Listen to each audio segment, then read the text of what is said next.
दास तो दास ही होता है। हमको तो जो पकड़े मिलता है वो श्री जी के चरणों में चढ़ा देते हैं, तो हम श्री जी के चरणों तक पहुंचाने वाले पोस्टमैन हैं। श्री जी की बात आप तक, आपकी बात श्री जी तक।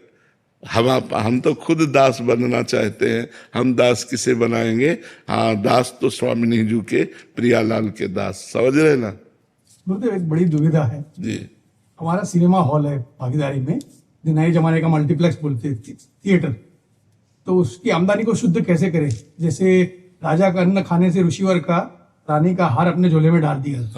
हाँ, उसको जैसे गौशाला है, कोई बीमार आदमियों के लिए औषधालय है, धन एकत्रित करो, उसके द्वारा जैसे गरीब लोगों की औषधि की व्यवस्था है, गौओं की सेवा है, संत सेवा है, धर्मशाला ऐसा फ्री व्यवस्था कि कोई यात्री ठहर जाए तो आराम से, ऐसी व्यवस्थाएं धन को सदुपयोग में लाना चाहिए, सदुपयोग में करना चाहिए। उससे सो धन धन्य प्रथम गति जाकी, वो धन धन्य हो जाता है जो संत सेवा, भगवंत सेवा, गौ सेवा, समाज सेवा में लगता है निष्काम भाव से, वो धन पवित्र हो जाता है। तो कुछ पैसा ऐसा निकाल करके रखते जाना चाहिए जो आपकी आयस के अनुसार, फिर उसके बाद जहां अपने को भगवत प्रेरणा हो वहां उसको सेवा में लगा देना चाहिए।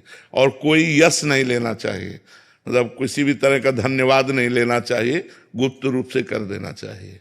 पर जी अंदर एक बहुत कामना सी रहती है कि वो बोलें, कोई तो बोले कि हमने किया है ये, या हमारा नाम तो उससे आपका पुण्य नष्ट हो जाएगा। अगर आपका पुण्य पूरा बचाना है तो मतलब ऐसी जगह दिया जाए जहां आप पानी भी न पिए और आपको कोई धन्यवाद भी न बोले।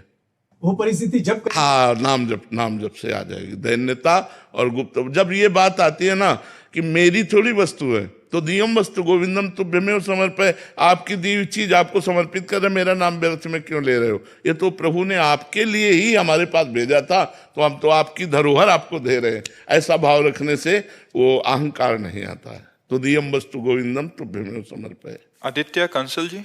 राधे राधे गुरुदेव। राधे राधे महाराज जी। महाराज जी, जब भी मैं तर्क वितर्क करता हूं तो मुझे सही में गलत और गलत में सही दिखाई देने लगता है। सही और गलत का अंतर सूक्ष्म हो जाता है। अब कहीं ना कहीं बच्चा श्रद्धा तो रखनी पड़ेगी। अगर श्रद्धा नहीं रखोगे तो फिर फाइनल कैसे कर पाओगे? आपकी बुद्धि तर्क वितर्क में लगे तो अपने गुरुजनों पर, संतों पर हम श्रद्धा रखें और अपना तर्क वहां रखें, और वो जो बोल दें तो उसको माने हम। बिना श्रद्धा के तो ज्ञान भी प्राप्त नहीं होता। श्रद्धावान लभते ज्ञानम तत्परा संयतेन्द्रिया, ज्ञानम लब्ध्वा परम शांति मचरेणाधिगच्छति। तो श्रद्धा हमारे परमार्थ की भूमिका है, नींव है। अगर श्रद्धा नहीं रखोगे, केवल तर्क वितर्क, तो फिर तो बात बिगड़ी जाएगी बच्चा। श्रद्धा, प्रथम हृदय श्रद्धा जो करे। हम संतों के वाक्यों पर श्रद्धा करते। मान लो मेरा मन स्वीकार नहीं कर रहा किसी बात को, लेकिन कोई संत कह रहा तो मुझे बात मान लेने की, नहीं संत वाक्य मुझे इस पर, ये मेरी श्रद्धा का विषय है, ये तर्क का विषय नहीं। संत वाक्य तर्क का विषय नहीं है, गुरु उपदेश, गुरु वाक्य तर्क का विषय नहीं, ये श्रद्धा का विषय है। श्रद्धा विश्वास बिना तो भगवत मार्ग फिर भवानी शंकरो वंदे श्रद्धा विश्वास रूपिणो याभ्याम बिना पश्चंत सिद्धा स्वंता स्तमीश्वरम। तो कहीं तो श्रद्धा विश्वास करना पड़ेगा, तभी तो अपने तर्क पर हम विजय प्राप्त करेंगे। नहीं तो वो तर्क हमें परेशान कर देगा, वो निगेटिव भी ले जाएगा, इतना निगेटिव ले जाएगा कि आप परेशान हो जाओगे। तो इसलिए तर्क को रोकने के लिए या तर्क का समाधान प्राप्त करने के लिए हमें शास्त्र, सदगुरुदेव, संत वाक्यों पर विश्वास श्रद्धा करनी पड़ेगी। समझ रहे हो कि नहीं? तभी आप निपट पाओगे, नहीं तो बार बार तर्क क्यों, फिर क्यों है। हाँ, उलझन वो फिर परेशान कर देगा। एक जगह यह है कि ये जो बोल दे वो हम मान लेंगे, हम उस पर अपने तर्क को नहीं रखेंगे। तो वो गुरु वाक्य, संत वाक्य, इन पर हमको श्रद्धा करनी होगी। पर जी कुछ भक्त जन, वैष्णव जन होते हैं, वो क्या होता है, जो ज्ञान हुआ शास्त्रों से या गुरुजनों से, बट कुछ जने ऐसे हैं जो भगवान को नहीं मानते, उनसे तर्क वितर्क करने लग जाते हैं। फिर उसी नहीं, ऐसे लोगों से संभाषण करने के लिए निषेध किया गया है। जो नास्तिक हैं, भक्त भगवान की निंदा करते हैं, भगवत विमुख जन हैं, ऐसे लोगों की संगति और संभाषण के लिए हमारा शास्त्र निषेध करता है। एक संसार दुष्ट की संगति ताहू में तुम पुष्ट कराओ, वैसे ही दुष्टता का प्रभाव बढ़ रहा है। तुम ऐसे दुष्टों के संग से अपनी दुष्टता पुष्ट करोगे तो कैसे भगवत मार्ग में चलेगा? तो इसलिए चाहे वो कोई भी हो, किसी भी भेष में हो, आगे के दाजे गए भजी पानी में आग लगे तो क्या कीजिए? आग का जला हुआ पानी में गया और पानी में आग लगेगी तो फिर क्या होगा?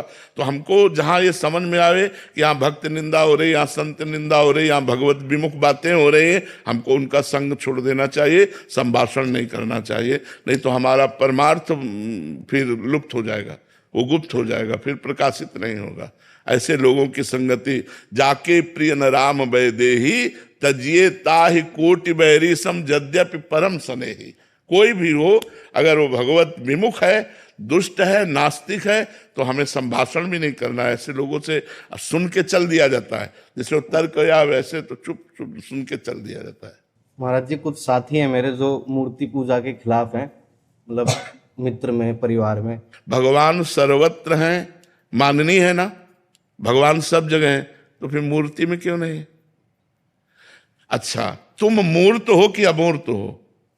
तुम्हारा रूप मूर्त है या अमूर्त है? मूर्त है। तो मूर्त में फंसे हो, मूर्ति की पूजा करो तो निकल जाओगे। अमूर्त थोड़ी हो तुम। कोई गुरु बनाता तो गुरु मूर्तमान है या अमूर्त है? मूर्तिमान ही तो है। तो गुरु को माला पहनाई तो मूर्ति की पूजा की कि नहीं की? थोड़ा मन विचलित हो जाता है ऐसा। ऐसे लोगों से हमें मतलब क्या रखना है? भगवान मूर्तिमान है, श्री विग्रह में बच्चा, ये हम अपना अनुभव कहते हैं। जैसे हम तुमसे बात कर रहे हैं, अब वो कभी कभी आवेश में आके बोलना पड़, ऐसे हम भगवान से बात किए। हमारे जो ठाकुर जी हैं, जो मूर्त रूप में ऐसे बात किए, सेकंड में उत्तर, सेकंड में उत्तर, सेकंड मतलब पूरा होते होते उत्तर पूरा। ऐसे बात मतलब ये थोड़ी कि केवल मूर्ति अकेले हैं, ऐसे नहीं, ऐसा नहीं समझना चाहिए कि ठाकुर जी केवल मूर्ति है, ऐसे नहीं। हमारे राधा पीजू महाराज हैं हमारे पर्सनल ठाकुर, अपने अपने पर्सनल ठाकुर होते ना। कभी कभी उनसे हम ऐसे जैसे मित्र से बात करते हैं, ऐसे बात करते हैं। वो ऐसे उत्तर मूर्त नहीं है, वो साक्षात है, साक्षात बात करते हैं। पर इतनी क्षमता हो तभी तो बात बनेगी। अब तुम पत्थर का मानोगे, धातु का मानोगे तो वैसे बैठे रहेंगे, अगर साक्षात वालोगे तो आपके साथ खेलेंगे। तो हमारी भावना देखो, देखो स्वामी जी महाराज से बिहारी जी बात करते थे, आपसे कहां से बात कर लेंगे? आप देखो, आपको मूर्ति दिखाई देंगे। और स्वामी जी से बात करते थे, हरिवंश महाप्रभु से राधा वल्लभ जी बात करते थे, गोपाल भट्ट से राधा रमण जी बात करते थे। तो हमारी भावना किस तरह से है? अगर हमारी भावना साक्षात में है तो आपसे सच्ची कहते हैं, बिल्कुल वैसे सुख मिलता है साक्षात का है। जब चरण उनके चापो, उनको दुलार करो, दुलार करके शयन कराओ तो पूरा, फिर झांक के देखो शयन कर, हाँ सो गए सो गए, सो जाओ। वैसे ही भावना की जाती है, वैसे सब। अब मूर्ति मान कर चिरौरी रख दोगे तो मूर्ति दिखाई, वो क्या जाने, वो प्यार क्या जाने करना। तभी तो वृंदावन की धूल में धूसरित तन करें तब कुछ उनको ज्ञान हो। सब क्या है? भगवान शंकर से बनकर बढ़कर कोई ज्ञानी नहीं जो वृंदावन की रज की याचना करते हैं। जो रज शिव सनकादि की याचत सो रज शीस चढ़ाऊं किशोरी तेरे चरण की। ये राधा वल्लभ जी ये स्वयं प्रकट है, किसी कलाकार के द्वारा निर्मित नहीं बच्चा, ये स्वयं प्रभु है। लेकिन हमारी दृष्टि कितने सेकंड टिकती है, ऐसे गई ऐसे, उनकी तरफ तो नाक नहीं मिले। और रसिकों को देखो, सीधे आंख में आके टक मिलाकर फिर उनसे जो बात होती है, जो अंदर स्फूर्णा, घंटों रोते हैं। पर आप मानते नहीं ना, आप तो मूर्ति मानते हैं। तो मूर्ति बने खड़े, जाकी रही भावना जैसी, प्रभु मूर्ति देखी तिन तैसी। तो भावना का सारा खेल है। पार्थ राधा वल्लभ श्री हरिवंश। श्री हरिवंश महाराज जी, महाराज जी गीता जी के 12वें अध्याय में भक्ति योग में अद्वेष्टा सर्वभूतानां मैत्र करुण एवच निर्ममो निरहंकारा सम दुख सुख समी। महाराज जी इसमें इस श्लोक में बताए गए लक्षण कब प्राप्त होते हैं महाराज जी? इसके लिए साधु को कैसे प्रयासरत रहना चाहिए? देखो, सबसे पहले संत समागम हम अधिक से अधिक करें, शास्त्रों का स्वाध्याय करें और भगवान नाम जप करें। इन 3 कार्यों की पूर्ति के लिए पवित्र भोजन करें। पवित्र भोजन के साथ हमारी इंद्रियों का विलास पवित्र हो। जब हम निरंतर नाम जप करते हैं, हमारी इंद्रियां धीरे धीरे निर्विषय होती हैं। तो पवित्र इंद्रियां, पवित्र मन, पवित्र विचार, तब अद्वेष्टा सर्वभूतानां मैत्रः करुण एव च निर्ममो निरहंकारा सम दुखा सुखा क्षमी। वो किसी भी जीव में न दोष दर्शन करता है न द्वेष बुद्धि करता है, सब में भगवान को देखता है। उमा जे राम चरण रत विगत काम मद को हो, निज प्रभु में देखें जगत कैसन करें विरोध। वो सब में अपने प्रभु को देखता है। अद्वेष्टा, वो दोष दर्शन रहित, द्वेष भाव रहित।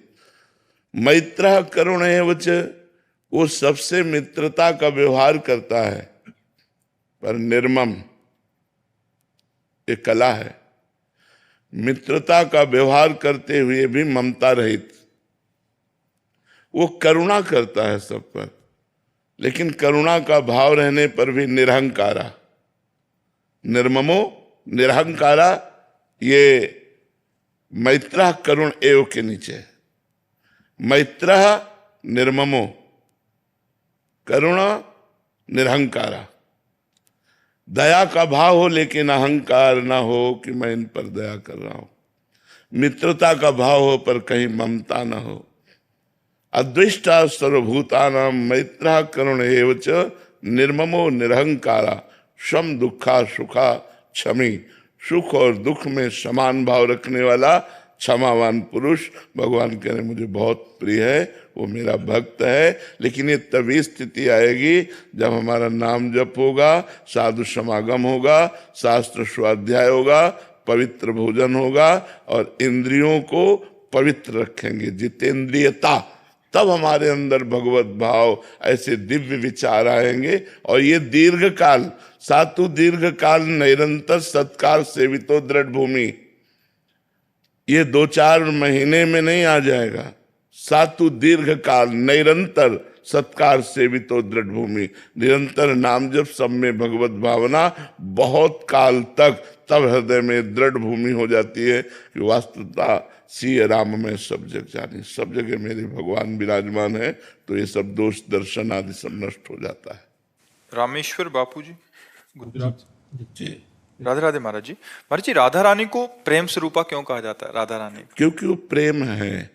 श्री कृष्ण के हृदय का जो प्रेम है, वो जब रूप धारण किया तो राधा रानी के रूप में, वो सांद्रानंद घन प्रेम मूर्ति किशोरी। जो सांद्रानंद घन रसघन मोहन मूर्तिम विचित्र के महोत्सवोल्लसितम लालजू महाराज हैं, तो उनका हृदय प्रेम समुद्र है। प्रीतिरु मूर्तिमती रस सिंधो सार संपदि विमला वैदग्धी नाम हृदयम काचन वृंदावनाधिकारिणी जयति। वो लालजू के हृदय के प्रेम समुद्र का सार रूप जब धारण हुआ तो राधा रूप हुआ। अपने प्रेम का रसास्वादन करने के लिए लालजू ही राधा रूप में है, उनका प्रेम ही मूर्तिमान राधा रूप में है। वो जो राधा चरण में महावर लगाते हैं, जो राधा चरण की आराधना करते हैं, जो वेणी गूंथते हैं, जो प्रियाजू की दृष्टि में दृष्टि मिला करके जीवन यापन करते हैं, आनंद सिंधु समुद्र प्रभु को किस आनंद की जरूरत है? लेकिन अपने ही आनंद का रसास्वादन करने के लिए 2 रूप में, कृष्ण और राधा के रूप में है। जब राधा रूप से रसास्वादन करते हैं तो श्री कृष्ण रूप माधुरी, श्री कृष्ण लीला माधुरी, श्री कृष्ण गुण माधुरी, श्री कृष्ण अधरामृत, इसका पान करते हैं। और जब श्री कृष्ण रूप से रसास्वादन करते हैं तो राधा रूप दर्शन, प्यारी जू जब जब देखो तेरो मुख तब तब नयो नयो लागत, ऐसो भ्रम होत देखो न कबहूरी। कौन बोल रहे हैं? कोटि कोटि कंदर्प मदहारी, मुनिमन मोहन, स्वमन मन मोहन, विश्व मन मोहन, वो कह रहे हैं प्यारी जी जब जब देखो तेरो मुख तब तब नयो नयो लागत, ऐसो भ्रम होत देखो न कबहूरी, दुत्य को दुत्य लेखनी न कागज। ऐसा आपका रूप है। अनसन पर भुज दिए बिलोकत, इंदु बदन बिबियोर, करत पान रस मत, परस्पर लोचन त्रसित चकोर। करत पान रस मत और परस्पर लोचन त्रसित चकोर। ये भगवत रसिक रसिक की बातें, रसिक बिना को समझ सकेदा। अरवरात मिलबे को निस दिन, निस्दिन मिले ही रहत, मनो कबहू मिले ना। भगवत रसिक रसिक की बातें रसिक बिना को समझ सके ना। तो प्यारे जू अपने प्यार का रसास्वादन करने के लिए लाडली जू के रूप में है। रस घन मूर्ति जो प्रभु है वही प्रियाजू है, वही लालजू है। दो कहने को तन है, एक मन एक रूप। आंतरिक जो प्रीति रूप है, आसक्ति रूप, दोनों का समान है। लाल मरकत मन छबीलो तुम जो कंचन गात, बनी सिहित हरिवंश जोरी उभय गुणगन मात। कोई कम नहीं है। नागरी नौ किशोर मिथुन मनस चोर, दो चकोर दो चंदा, दो चकोर दो चंदा। जब वो चकोरी होकर उनके रूप का पान करे तो वो चकोर होकर, राधे तो मुख चंद्र चकोर ये नैना, प्रिया बदन छवि चंद्र मनो प्रीतम नयन चकोर। तो किशोरी जो साक्षात प्रेम मूर्ति है, इसीलिए किशोरी जू के बिना कोई श्री कृष्ण रस का रसास्वादन संपूर्णतया नहीं कर सकता। जैसे पूर्णिमा के बिना पूर्ण चंद्र का अवगाहन नहीं हो सकता, ऐसे राधा दास से मपास्या प्रेततो गोविंद संगासया। कोई राधा चरणारविंद की आराधना छोड़ करके और गोविंद की आराधना करके गोविंद को पूर्ण रूप से रसास्वादन में लाना चाहे संभव। बिना राधा कृपा कटाक्ष के कोई श्री कृष्ण प्रेम का रसास्वादन कर ही नहीं सकता, क्योंकि श्री कृष्ण का प्रेम का मूर्तिमान स्वरूप राधा जी है, किशोरी जो है। गोपियों में जो राधा चरणारविंद का प्रभाव पड़ा तो गोपी प्रेम की ध्वजा हो गई। यत पाद पद्म नख चंद्रमणि छटाया विस्फुजितम किमपि गोप वधु स्वदर्शी, पूर्णानुराग रस सागर सार मूर्ति साराधिका मई कदापि कृपाम करो तू। अब लालजू का ऐसा रूप है कि बड़े बड़े मुनिजन जिनकी चरण रज की वंदना करते हैं वो गोपीजन विथकित हैं, वो गोपीजन प्रेम विह्वल है लालजू के रूप में, और वो लालजू लाडलीजू के रूप में प्रेम विथकित है। रोम रोम जो रसना होती तो तेरो रूप न बखानो जान, स्वामी हरदास जी कहते हैं। श्रीहित ध्रुवदास जी कहते हैं कोटि कोटि रसना जो रोम रोम प्रति होए, प्यारी जू के रूप को न बखान कहो जाता है। अति अगाध सिंधु पार नहीं पावे को, थोड़ी बुद्धि सीप मांझ कैसे के समात है। हमारी बुद्धि सीप है और प्रियाजू का रूप समुद्र है, भला सीप में समुद्र कैसे समा सकता है। और ये रूप पाछे न होती अब हूं आगे हूं न होए है, ये गति अद्भुत रूप की और है। ये कौन बात जो अब ही और अब ही और अब ही और है। बस ये जो प्रेम प्रतिक्षण वर्धमान, जैसे ऐसे प्यारी जू का रूप प्रतिक्षण वर्धमान, इसी का रसास्वादन करने के लिए नवनिकुंज बिहारी श्री लालजू अधीन है। जाके अधीन सदाई सांवरो या ब्रज को शिरताज, हमारे माई श्यामाजू को राज। लालन तेरे ही अधीन, तेरे ही रस बस, श्याम सुंदर वर जाचत हैं ज्यों दीन। लालन तेरे ही अधीन, सुनरी सखी हो साँच कहत हो, तू जल है ये मीन। सुनरी सखी और साँच कहते हो, तू जल है ये मीन। लालन तेरे ही अधीन, अखिल कोटि ब्रह्मांड को दान करने वाला, सुख दान करने वाला। मांगत लाल लाडिलो नागर, प्रगट भई दिन दिन की चोरी, दान दैरी नवल किशोरी। मांगत लाल, जिस दरबार में खड़े होकर के लालजू याचना करते हैं सेवा सुख की, वो है हमारी महारानी जी का दरबार। महारानी जो है लालजू के हृदय का आनंद, लालजू के हृदय का आह्लाद। लालजू का हृदय जब मूर्तिमान रूप धारण किया तो राधा किशोरी रूप हुआ। दो नहीं है, एक रुचि, एक स्वभाव, एक वय, एक प्राण, दो तन। केवल कहवे को दो तन, एक मन, एक रुचि, एक स्वभाव, एक वय, एक प्राण। दो तन में एक प्राण चलते हैं। राधा और कृष्ण के एक प्राण है, एक मन है, एक रुचि है, एक स्वभाव है, एक वय है। कहाँ तक उनका वर्णन करे, वो ही वो है और वो ही वो है। देवाशीष जी, हर हर महादेव। महाराज जी आपके चरणों में कोटि कोटि प्रणाम। महाराज जी आपके श्रीमुख से गीता जी का ये श्लोक सुना था कि इंद्रिया नाम मनश्चास्मि, ये श्री कृष्ण होने पर भी इतनी चंचल और अस्थिर इसके दो रूप है।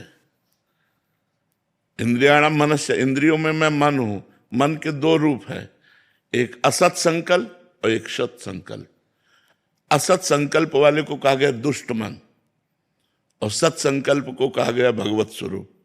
तो हमारे मन के दो पार्ट है, एक गंदे मार्ग की तरफ प्रेरित करता है और वहीं एक उसी समय कहता है ये गलत है मत करो। उस जो गलत कह रहा है वो भगवत स्वरूप है, उसकी बात मानो और अपने पार्ट को, गंदे पार्ट वाले मन को पूरा पवित्र करो। मन के जैसे बुद्धि के दो पार्ट हैं, कुमति एक सुमति। सुमति कुमति सबके उर रहे, नाथ पुराण निगमस कहे। जहां सुमति तहां संपत्ति नाना और जहां कुमति तहां विपत्ति निधाना। तो ऐसे ही कुमन और सुमन है। जो कुमार्गगामी मन है वो है दुष्ट और जो सुमार्गगामी मन है वह इंद्रियाणाम मनश्चास्मि कृष्ण। तो हमें संपूर्ण मन को अपने सतमन की सलाह से असत मन को काबू में करना है और उसे भी भगवत स्वरूप बना देना है। तो जहां मन कृष्णाकार हुआ वहीं भगवत प्राप्ति हो जाती है। आप समझ पा रहे हो? हार्दिक पटेल जी। राधे राधे। राधे राधे महाराज जी। महाराज जी, मैं एक बैंक में ब्रांच मैनेजर के रूप में कार्यरत हूँ। आप अपने सभी कर्मों को मैं राधा रानी को समर्पित करता हूँ, जो भी करता हूँ उनके चरणों में अर्पित भाव से रहता हूँ। महाराज जी, ये आप कह रहे हैं कि आपको आपके अधीनस्थ जो कर्मचारी हैं उनके प्रमोशन या पगार की बढ़ोतरी के लिए या अन्य सुविधाओं के लिए हो सकता है कि दूसरे ब्रांच से या ऊपर लड़ना भी पड़ता है। महाराज जी, फिर कभी कभी लगता है कि सच्चे समर्पण में क्या लड़ना भी सेवा भाव है या छोड़ देना चाहिए सब प्यारी जो नहीं, अपने अनुयायियों का पोषण करने के लिए यदि हम अपने बड़े अधिकारियों से अपनी हठ रखनी पड़े तो रखना चाहिए, क्योंकि उसमें बहुतों का हित होता है। केवल अपना हित हो तो आप छोड़ सकते हो, लेकिन बहुतों का हित होता है, इसलिए करना ही चाहिए। इसमें कोई निषेध नहीं है, अवश्य करना चाहिए। अपने जो अनुयायी जन हैं, अपने जो नीचे जन हैं, उनको सुख प्राप्त करने के लिए, उनका भी परिवार है, उनकी भी फीस बढ़नी चाहिए। अगर इसके लिए आप ऐसा करते हैं तो कोई निषेध नहीं है। नाम जप करते हैं आप ऐसा कर सकते हैं। सुनील कुमार जी, लंदन से। राधे राधे।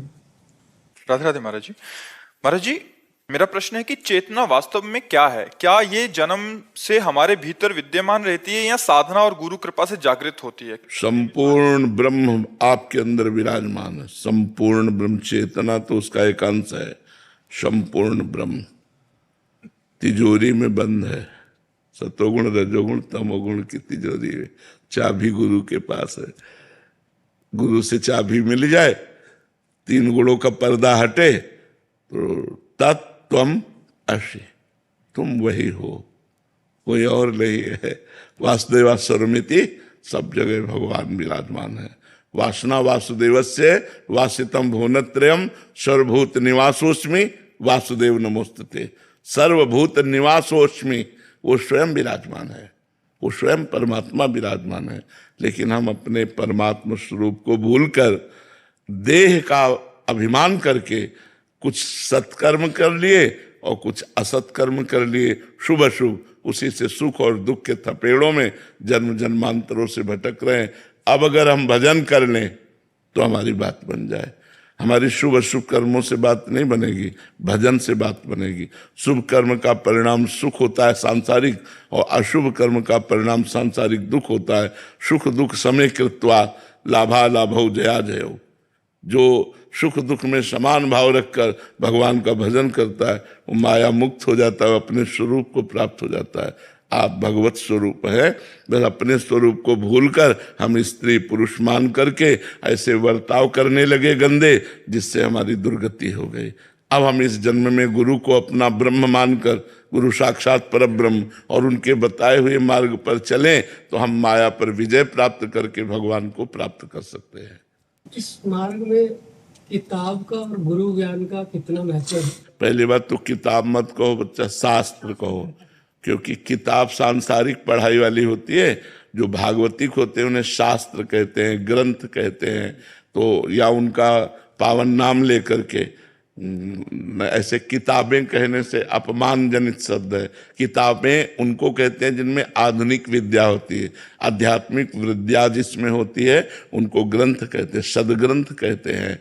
उन पुराण हैं, वेद हैं, हमारे इतिहास हैं, तो उनको हम ग्रंथ कह करके या शास्त्र कहकर संबोधित करें कि हमारे शास्त्रों में ऐसा, तो उनको किताबें न कहें। तो आपका कहने का मतलब क्या है कि शास्त्रों के स्वाध्याय, गुरु ज्ञान का क्या? बड़ा अंतर है बच्चा।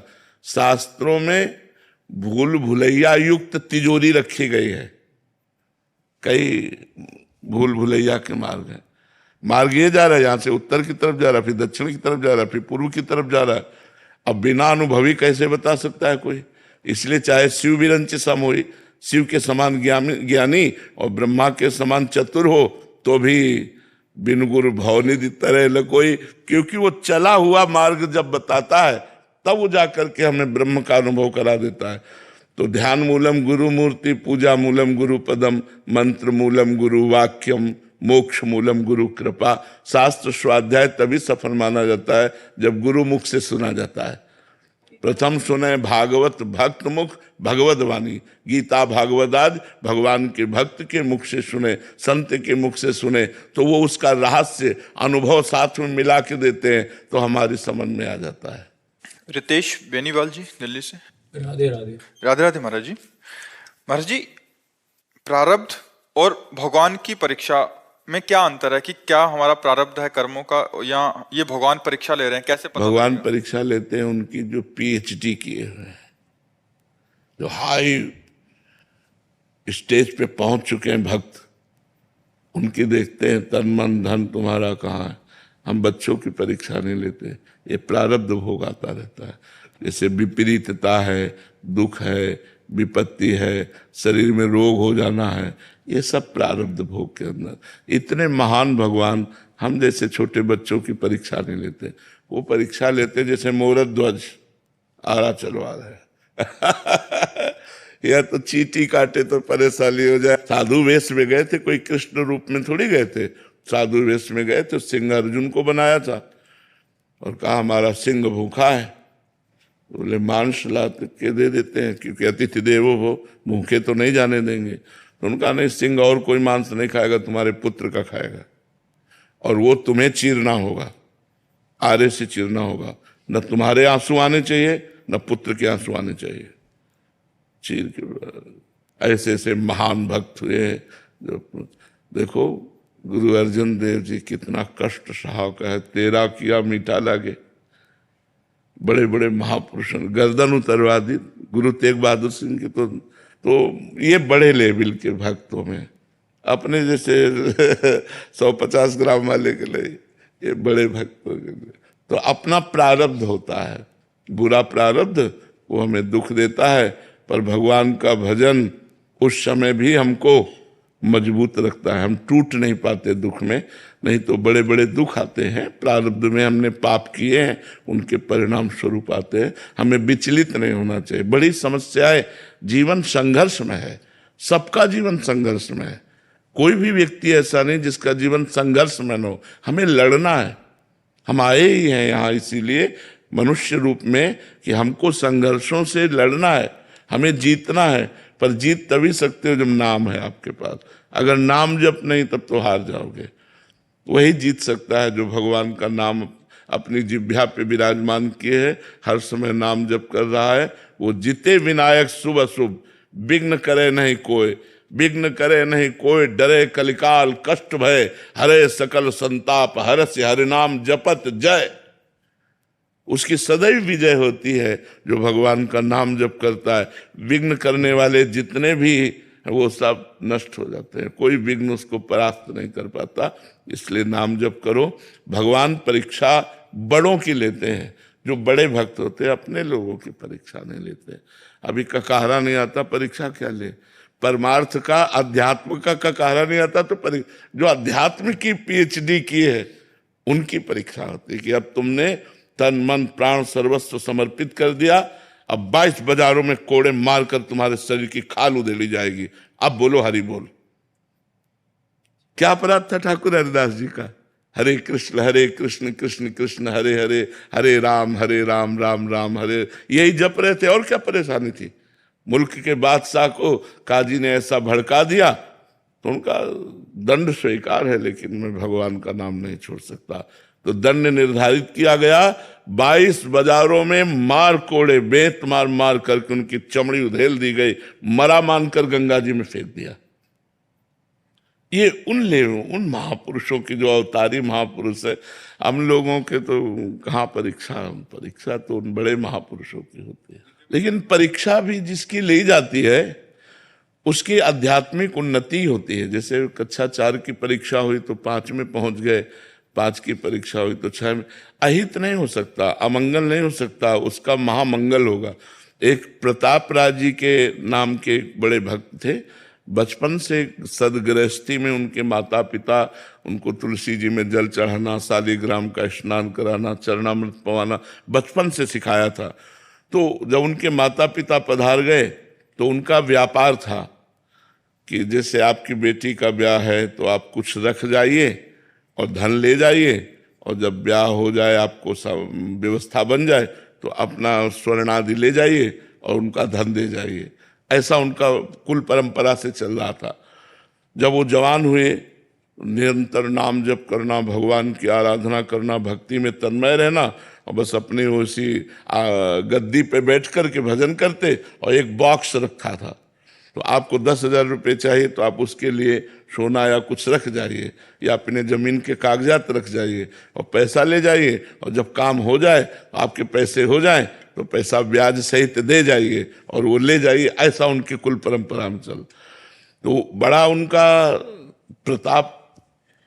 तो वहाँ के जो काजी जन थे वो बहुत अंदर से ईर्ष्या करने लगे।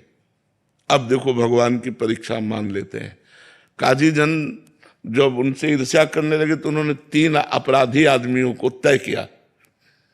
वो आए और कहा, प्रताप राय जी हमारी बेटी का ब्याह है। एक आया, 10,000 रुपया चाहिए। तो बोले उसके बदले में कुछ? बोले हाँ सोना है।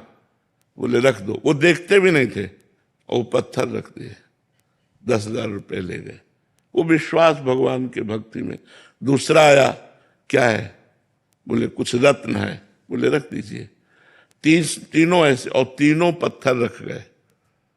2 महीने बाद आए और 10,000 में ब्याज सहित दिए और कहा हमारा सोना वापस करो, हमारा रत्न वापस करो।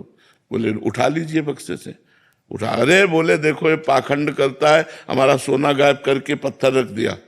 अब तो प्रताप राय जी के होश उड़ गए। बोले भैया जैसा आप रख गए थे वैसे रख गए। अब तो लोग, कोई बिरला ऐसा होता होगा 100 में जो 1-2 सही श्रद्धा रख पावे, नहीं तो सुनी सुनाई श्रद्धा होती है। अब वो काजी से तो मिले हुए थे, काजी ने बादशाह से, बादशाह ने तुरंत फौज भेजी, सब तहस नहस कर दिया। उनको बंदी बना लिया गया, उनकी सारी संपत्ति जब्त कर ली गई और उनको जेल भेज दिया गया। तो जब बादशाह के सैनिक आ रहे थे तो पीछे की खिड़की से उन्होंने अपने जुगल किशोर ठाकुर को कि इनकी सेवा कौन करेगा, पत्नी सहित मायके भेज दिया। तो जो दुष्ट लोग थे उन्होंने कहा कि अभी तो और संपत्ति है, इनकी पत्नी मायके लेके गई, तो मैं ठाकुर जी समेत उनकी पत्नी को भी, ठाकुर जी को खजाने में डाल दिया और पत्नी को, क्योंकि अष्टधातु के ठाकुर जी थे। अब पत्नी और पति दोनों जेल में। तो रोने लगे। कहा भगवान मैं इसलिए नहीं रो रहा कि मेरी कोई गलती नहीं थी, मैं इसलिए नहीं रो रहा। अच्छा है आप जैसा विधान करें, लेकिन प्रभु आपको खजाने में डाल दिया गया। हम सुबह से लेकर शाम तक आपकी सेवा करते थे, मंगला भोग, राजभोग, उत्थापन, शयन भोग। प्रभु मुझे जिया नहीं जा रहा आपकी सेवा के। और चिल्ला चिल्ला के रोने लगे। उसी समय प्रिया प्रीतम प्रकट हो गए। उसी समय जेल में प्रिया प्रीतम प्रकट होकर उनको, ये भक्तमाल जी में है, दर्शन दिए। और बस अब वो तो बदलने का सारा खेल होता है। तुरंत काजी की बुद्धि बदली। अब काजी चरणों में आके गिरा कि आप बेईमान नहीं थे, हमने सब कुछ करवाया था, क्षमा कीजिए। बादशाह से कहा, उनका यश कीर्ति पुनः हुई, सब संपत्ति वापस हुई, ठाकुर जी के साक्षात्कार हो गए। तो ये कभी कभी बड़े भक्तों में भगवान ऐसी परीक्षा करते, कोई अपराध ना होने पर भी ऐसा आपराधिक षड्यंत्र रच जाता है कि लगता है सही है यार, कई तरह के ऐसे भगवान की लीलाएं होती, वो बड़े भक्तों में होते, अपने छोटे भक्तों में नहीं होते। अपने लोगों को करे तो भक्ति ही खत्म हो जाए। तो ये बड़े भक्तों की बात होती है। आर्यन ग्रोवर जी, जयपुर। महाराज जी, कोई कहता है कि जीवन में भगवान का एक दिव्य मंदिर बना दिया जाए तो जीवन सफल हो जाएगा। कोई कहता है गौशाला का निर्माण, कोई कहता है धर्मशाला बना दो साधु संतों के लिए। महाराज जी, आप मार्गदर्शन करें, धर्म हेतु किए जाने वाला सबसे बड़ा कार्य क्या है? नाम जप। नाम जप सबसे बड़ा कार्य। आप पूछ रहे हो ना, तो नाम बारी मथे घृत होए बरु, सिकता ते बरु तेल, और बिनु हरि भजन न भवतरी, या सिद्धांत अपेल। विनिश्चितम बदामि तेन अन्यथा वचांस में, हरिम भजन ते नरा भवसागर तरंति थे। अगर नाम जप नहीं है तो तुम मंदिर बना लो, तुम दान पुण्य कर लो, फिर तुम्हारा जन्म होगा, 1 करोड़ का मंदिर बनाओगे, 50 करोड़ की व्यवस्था कर देगा ठाकुर, लेकिन ठाकुर मिलने वाला नहीं। अगर भव समुद्र से पार होना है तो नाम जप करो, और आपके पास यदि 4 रोटी हैं, 2 तुम पाओ, 2 दूसरों को पवा दो, और वो ये मान के कि ये उन्हीं की थी। तो दियम वस्तु गोविंदम तो बेमेव समर्पय। महाराज नृग ने जितना दान किया होगा, शायद किसी राजा ने दान किया हो। स्वयं महाराज ने द्वारिकाधीश से कहते हैं, जब दानियों में चर्चा चलेगी तो मेरा नाम जरूर आएगा। महाराज नृग, और जानते हो क्या बने थे? कुआं का गिरगिट बन करके पड़े हुए थे द्वारिका में, भागवत में पढ़ लेना। जरा से अपराध में पुण्य क्षय होकर के दुर्गति हो जाती है। और नाम जापक जीवन भर वैश्यागमन किया, और अंतिम समय पुत्र के बहाने नारायण बुलाया, तो नारायण नाम से परम पद को प्राप्त हुआ। तो हमारी बात, जहां तुम प्रश्न कर रहे हो, यहाँ शुद्ध शास्त्र अध्यात्म इष्टापूर्त कहते हैं इसे, जिसे आपने कहा। इसे हमारे शास्त्रों में कुआं खोदना, बावली बनवाना, प्याऊ लगवाना, सरोवर बनवाना, औषधालय बनवाना, गौशाला, विविध ये इष्टापूर्ति के अंतर्गत आते हैं। ये सब करो, लेकिन साथ में नाम जप। अगर नाम जप नहीं तो ये पुण्य कार्य हैं, इनके बल से आप स्वर्ग आदि लोक जा सकते हैं, वहां के सुख भोग कर पुनः पुण्य छीने मृत्यु लोके विशंति। भगवान की प्राप्ति भगवान के स्मरण से होती है। तो मंदिर बनवाना पुण्य का कार्य है, भगवत कार्य है, लेकिन बिना भजन के भगवान की प्राप्ति नहीं होगी। आप फिर आओगे, बहुत बढ़िया महल तुम्हें मिलेगा और 50 करोड़ रुपया मिलेंगे, क्योंकि आपने मंदिर बनवाया, लेकिन भगवान नहीं मिलेंगे। मिले ही न रघुपति बिनु अनुरागा, किए कोटि जप जोग विरागा। बिना भगवान प्रेम के नहीं मिलते। हरि व्यापक सर्वत्र समाना, प्रेम ते प्रगट होए मैं जाना। ये पक्की बात समझ। और प्रेम प्रकट होता है भजन से, और प्रेम से भगवान प्रकट होते हैं। भगवान की प्राप्ति ही जीवन का परम लक्ष्य है। इसलिए जो करो, तुम्हारे पास भगवान ने रुपया दिया है, मंदिर बनवाओ, औषधालय बनवाओ, गौशाला खोलो, नाम जप करते हुए, भगवान का चिंतन करते हुए, और ये मानकर कि भगवान की दी हुई वस्तु भगवान को दे रहे हैं, मेरा उसमें कोई हक नहीं, ये तो भगवान की वस्तु। तो इससे भगवत प्राप्ति हो जाए। केवल पुण्य करेंगे तो क्या होगा? स्वर्ग आदि लोकों को जाओगे, पुण्य छिड़े मृत्यु लोके विसंति, पुनः मृत्यु लोक में जन्म होगा। तो ये तो कोई ज्यादा खास बात तो यही तो, इसीलिए इसका कोई महत्व नहीं है। एक नया स्वप्न जैसा देख लो, 1000-2000 वर्ष का, और बस फिर आकर के मृत्यु लोक में क्या बनना पड़ेगा। महाराज नहुष देव राजेंद्र की पदवी पर बैठे और पुण्य क्षीण हो गए, सची माता के प्रति गलत भाव कर लिया, तो अजगर की योनि में आके जन्मे थे। महाभारत में पढ़ के देख लो, सीधे इंद्र पद से ट्रांसफर हुआ अजगर योनि में। एक राजस्वी यज्ञ में एक चीटा एक छोटा सा दाना चावल का लेके बड़ी मेहनत से जा रहा था। 3 टांगे थी, एक टांग टूट चुकी थी। तो अर्जुन जी की दृष्टि पड़ी, प्रभु से कहा, प्रभु राजस्वी यज्ञ में सब चकाचक हो रहा है, एक चीटा बेचारा कितना कष्ट पा रहा है। तो बोले, पता है 14 बार इंद्र बन चुका है वो चीटा, 14 बार इंद्र बन चुका है। कोई भरोसा नहीं है पुण्यों का, कहां से कहां ट्रांसफर हो जाए। और नाम जब करोगे, भरोसे की बात कहते हैं कि अगर अगला जन्म होगा भी तो श्रीवान कुलवानों के यहाँ होगा, मनुष्य रूप में होगा, और भजन करके निश्चित भगवान को प्राप्त होगे। अगर बहुत ही दुर्गति हो गई तो उस जीव को भी ऐसी जगह रखा जाएगा जहां भागवतिक होगा, भगवत कथा और एक कीर्तन हो रहा, दरवाजे का कुत्ता बना बैठा और भगवान का भोग प्रसाद पा रहा है, कथा सुन रहा, कीर्तन सुन रहा, उद्धार हो गया।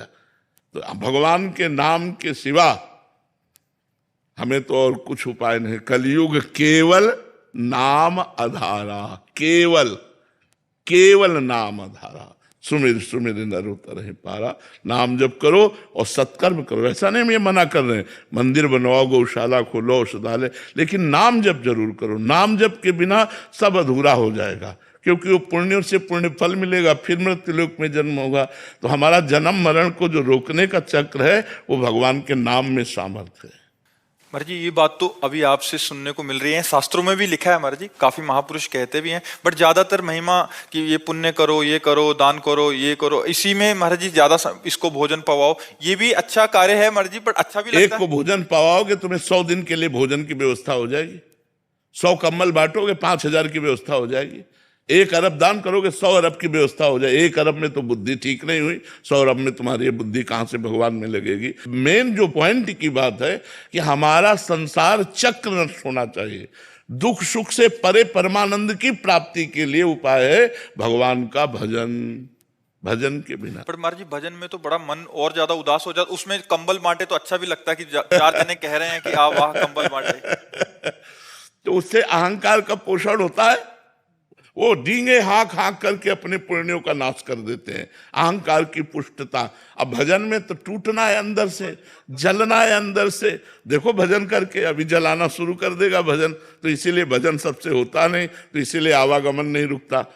जब संत समागम होता है तो क्यों कहा गया कि सत्संगति संस्कृति कर अंता, बड़े भाग पाए सत्संगा, तो बिना ही प्रयास होए भवभंगा। क्यों? क्योंकि सहज में वो बात हमें पकड़ में मिल जाती है जो हम शास्त्रों का स्वाध्याय वर्षों करें और नहीं पकड़ में आएगी, वो 1 मिनट में संत संग में पकड़ में आ जाएगी। तो संत संग जैसे मिला, आप सुने, अब आप शुरू कर दे नाम जप करना और मंदिर बनवाए, गौशाला कर, तो आपका परम मंगल हो जाएगा, क्योंकि नाम चल रहा है इसलिए आपका परम मंगल। महाराज जी आप बहुत कड़वी दवाई देते हैं, कभी कभी मरना है, कटना है, जाना है। असली बात बता रहे हैं, असली बात बता रहे हैं।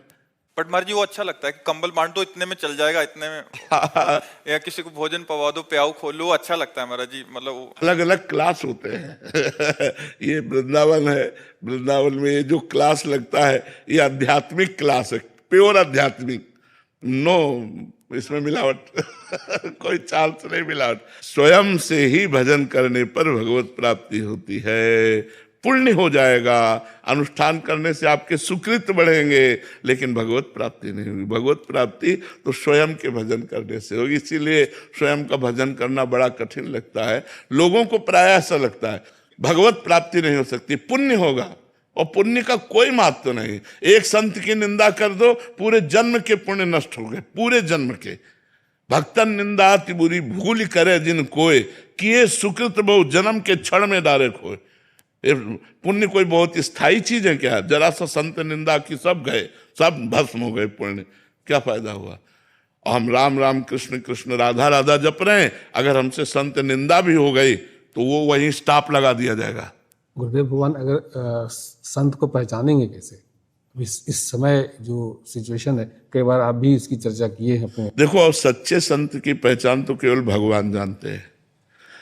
हम लोग मनुष्य बुद्धि से ये देख सकते हैं कि वो अचला कैसा पहने हैं, वो कपड़ा कैसा पहने हैं, वो वैराग्य से रहते हैं कि नहीं रहते हैं, बस यही बाहरी बातें। उनके पास बैठने से हमें शांति मिलती है कि नहीं मिलती है, उनके उपदेश शास्त्र सम्मत है कि नहीं, उनका आचरण शास्त्र सम्मत है कि नहीं, बस यही बाहरी बातें देख सकते हैं। वस्तुतः भगवान ही संत को जानते हैं और भगवान ही संत से मिलाते हैं। जब द्रवहि दीन दयालु राघो तो साधु संगति पाइए। संतों के बाहरी लक्षण से हमें लगता है कि नहीं जाना जा सकता, क्योंकि फिल्मों में भी 2-2.5 घंटे के लिए बहुत अच्छा साधुता का रोल कर लेते हैं, तो रोल करना साधुता का और साधुता आना बहुत कठिन बात है। धर्म में रोल कर रहे हैं, बहुत लोग रोल कर रहे हैं। हाँ, तो रोल होना एक अलग चीज और साधुता होना एक अलग। कहा था कि पुण्य नष्ट हो जाते हैं जी, जी। तो भजन में क्या? जो भजन है, जैसे हमने राधा राधा रटा तो वहीं से स्टॉप हो जाएगा। अब आपकी भजन में अरुचि हो जाएगी, लेकिन वो आपका भजन स्थायी बना रहेगा, भजन नष्ट नहीं होगा। भजन अविनाशी होता है, भजन नष्ट। अब आपकी मतलब अंदर की स्थिति बिगड़ जाएगी, अब आपको भजन में रुचि नहीं होगी, प्रमाद स्थिति आ जाएगी, हृदय जलेगा, भजन शुरू करोगे हृदय जलेगा, अशांत होगा, अंदर ही अंदर आप, तो अपराध बन गया है। अब जब तक वो अपराध मोचन नहीं होगा तब तक नाम चलेगा नहीं, लेकिन नाम नष्ट नहीं होगा। जितना भजन हो गया वो आपका सुरक्षित रहेगा, वो यही तो इसमें खास बात है। आप मर भी जाओ तो अगर 99 बार नाम जप किया है तो बिल्कुल 99 ही मिलेगा, 98 नहीं आएगा, 99 से ही शुरू होगा आपका भजन। भजन में यही खास बात है, भजन कभी नष्ट नहीं होता। महाराज जी इसमें 4 बातें, पाप, पुण्य, अपराध और भजन। महाराज जी अपराध से आपने बोला कि हमारे जो पुण्य कार्य वो खत्म होंगे महाराज जी, और इधर भजन से पुण्य नहीं बढ़ेंगे, ये भजन अलग स्टॉक, ये अलग मार्ग है, ये अलग, हाँ ये अलग मार्ग। ये भजन नष्ट होने वाली नहीं। आपने 100 बार राधा राधा कहा और आपसे घोर वैष्णव अपराध बन गया तो 100 बार आपका सुरक्षित जमा है, पर अब जो वैष्णव अपराध बना पहले उसका भोग भोगो, वो पहले उससे परिष्कृत हो। अगर वो परिष्कृत हो गया तो फिर 101 से शुरू हो जाएगा राधा राधा राधा, वो नष्ट नहीं होगा, भजन नष्ट नहीं होगा। अपराध से पुण्य नष्ट होंगे, बट भजन करने से जैसे हमने पाप किए हैं वो नष्ट हो जाएंगे। हाँ पाप नष्ट हो जाएंगे, पुण्य का प्रभाव नष्ट हो जाएगा, पुण्य और पाप दोनों का प्रभाव नष्ट होने से भगवत प्राप्त हो जाएगा। और पुण्य करने से पाप नष्ट नहीं होंगे। नहीं, पुण्य एक अलग मार्ग है, पाप एक अलग मार्ग है। हाँ पुण्य एक अलग मार्ग है, पाप एक अलग मार्ग है, लेकिन भजन करने से पाप अपने आप नष्ट हो जाएगा और पुण्य का समन हो जाएगा, पुण्य का समन हो जाएगा और वो भगवत प्राप्त हो जाएगा। भजन एक अलौकिक चीज है, भजन के बिना तो जीवन ही व्यर्थ है। इसीलिए सबसे प्रार्थना करते हैं कि चाहे 24 घंटा में 24 मिनट ही सही राधा राधा दीजिए, समय दीजिए, भजन में समय दीजिए। और इसीलिए मतलब लोगों का परिवर्तन भी हो रहा है, जो लोगों का परिवर्तन हो रहा है वो इसी नाम के प्रभाव से हो रहा है। अगर पुण्य की बात की जाए तो पुण्य का कोई खास महत्व नहीं। बड़े बड़े पुण्यात्माओं की दुर्गति होते देखा गया और बड़े बड़े दुर्गति को प्राप्त जनों को नाम के द्वारा सदगति होते देखा गया।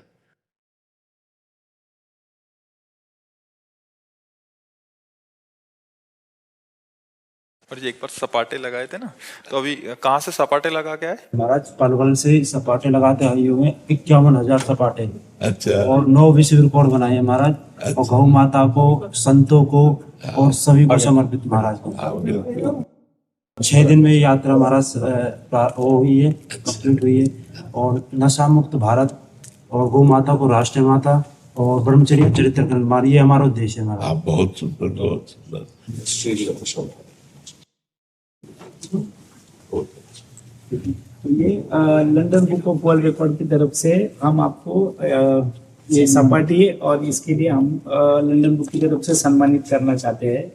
तो इसीलिए हम लोग सब विनती करते हैं कि हमारा वो रिकॉर्ड का अगर आपके यहाँ पे समर्पित हो जाए तो अच्छा रहेगा। जो ने सर्टिफिकेट मिला वो महाराज जी आपको अर्पित करना चाहता हूँ। हम फिर उनको अर्पित कर देंगे। आपसे बहुत मुझे प्रेरणा प्राप्त हुई और जब मैंने शुरू में दर्शन किया आपके तो सपाटे दंड बैठकों के माध्यम से प्रयागराज महाकुंभ में अपने अलवर चूड़ला आश्रम से और प्रयागराज महाकुंभ में महाराज जी आपकी दया से 2,51,000 सपाटे दंड बैठक लगाकर ब्रह्मचर्य चरित्र में, गौ माता के दूध में, गौमूत्र में कितनी शक्ति है ये दिखाया। और भगवान राम मंदिर जब उद्घाटन हुआ 1,51,000 सपाटे लगाते हुए अलवर से अयोध्या तक 1,51,000 सपाटे लगाए। 13 विश्व रिकॉर्ड, 4 बार लगातार राजस्थान बाल केसरी, वर्ल्ड स्टेमिना चैंपियनशिप विजेता, सब कुछ मैं गौ माता, भारत माता और आपके चरणों में समर्पित करता हूँ। आपसे बहुत प्रेरणा मिलती है और लाखों करोड़ों लोगों में, लाखों करोड़ों नौजवानों में एक ऐसा जोश आपने भर दिया है जो अपनी ब्रह्मचर्य चरित्र की हानि कर रहे थे, अपनी पवित्रता, अपनी चरित्रता की हानि कर रहे थे अपने हाथों से। आज वो अच्छे रास्ते पर चल रही है। आपके प्रवचनों से उन लोगों में जान फूंक दी आपने जो लोग मृत्यु पर सो रहे थे, उन नौजवानों में, और अति प्रसन्नता होती है। और मैं चैलेंज के साथ महाराज जी ये हाथ उठाकर कहता हूं, प्रेमानंद महाराज जी आम इंसान नहीं हो सकते, वो परमात्मा के भेजे हुए, उनके सच्चे है और स्वयं भगवान का रूप है। जाकी रही भावना जैसी, प्रभु मूरत देखी तन तैसी। जो इंसान जिस नजरों से देखता है उसको उसमें ही दर्शन मिलेंगे। आप हमारे लिए स्वयं जीते जागते भगवान है। आप हमारे सामने हो और हमें बल मिल रहा है। और संतों के बिना ये पृथ्वी, भारत देश अधूरा है। और सपाटे लगाते हुए, सपाटे का भी यही उद्देश्य था हमारा कि संतों के दर्शन करें। और सबसे पहले हमने आपसे शुरुआत करी है क्योंकि आप हमारे गुरु, माता पिता, आचार्य, सब कुछ हो। आपके चरणों में मैं अपने विश्व रिकॉर्ड समर्पित करता हूँ।